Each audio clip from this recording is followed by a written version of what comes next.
Chief Justice, Deputy Chief Justice, distinguished judges of the Supreme Court,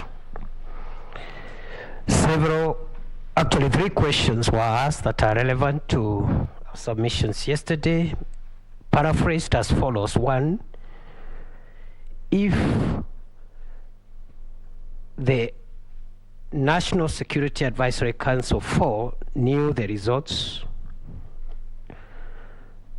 before they went there, and 2, why would the result not be announced the next day to build consensus, and 4, what would be the effect of the non-involvement of the 4 commissioners in the verification and tallying vis-a-vis Article 138(3)(c). Our response is as follows. 1, it is our submission that all factors point to an inescapable conclusion that the 4 members of the National Security Advisory Council, by the time they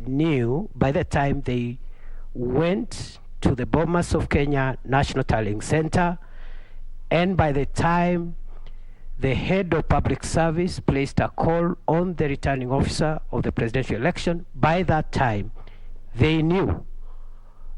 And this is our evidence. By the morning of the 15th, letters had been issued by the returning officer of the presidential election, Mr. Chebukati, to all the presidential candidates and members of their family to be at the National Tallying Centre for the declaration of results at 3 p.m. on that day. And my client already had received that invitation. I believe the other presidential candidates had those letters. And therefore, they knew by the time these state officers went to the National Tallying Centre, they knew that the verification tallying had been completed, and what was pending was the declaration of the final result. It is our submission, Chief Justice, distinguished judges of the Supreme Court, that these 4 went to the National Tallying Centre not for any other reason but to try to interfere with the declaration of results and thereby try to alter the sovereign will of the people of Kenya, which had already been verified and tallied in accordance with Article 138(3)(c). 2,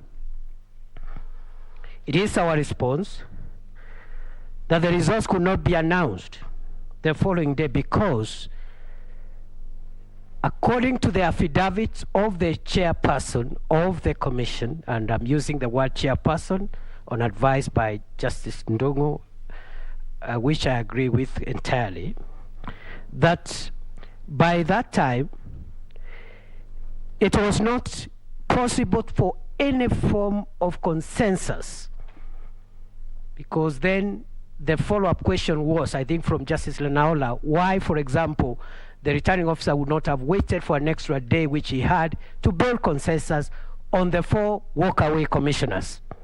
It was not possible. It was very clear that the intention was to try and veto the will of the people, and therefore the chairman had to declare those results. Number 3, the 4 who left also, their colleagues had been injured, and so the chairman had, in our view, make the announcement that day because of the gravity of the situation. Finally, the question that this court ought to ask itself is whether the working away of 4 commissioners at the tail end of a process which they have admitted was complete, except the declaration, can veto the sovereign will of the people of Kenya. Can the walking away of commissioners at the tail end of a process they have been involved in be the basis of vetoing the right to franchise in Article 38 of the Constitution, which is the expression of the voter. Thank you, and we prayerfully submit.